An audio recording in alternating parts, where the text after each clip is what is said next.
Assalamualaikum warahmatullahi wabarakatuh. Bersama saya Izzah binti Ahmad Hafizul Hakim dari media SK Malau.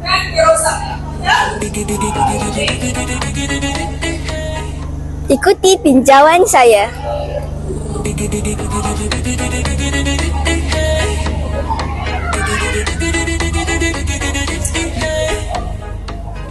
Hari ini diadakan pameran dari Jabatan Penjara Malaysia dan AADK.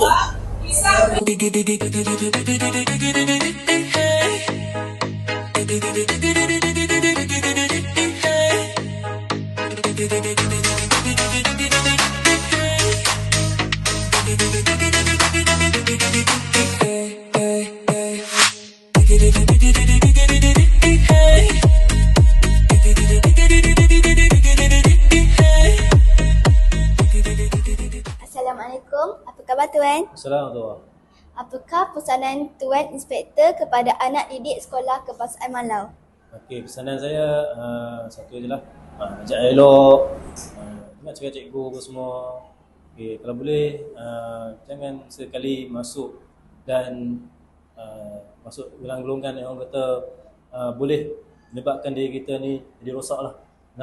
Okey, pesanan akhir saya adalah belajar elok, ingat cakap cikgu, ingat sembahyang jangan lupa, jangan tinggal, ingat cakap mak ayah. Okey, terima kasih.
Itu sahaja tinjauan saya pada hari ini.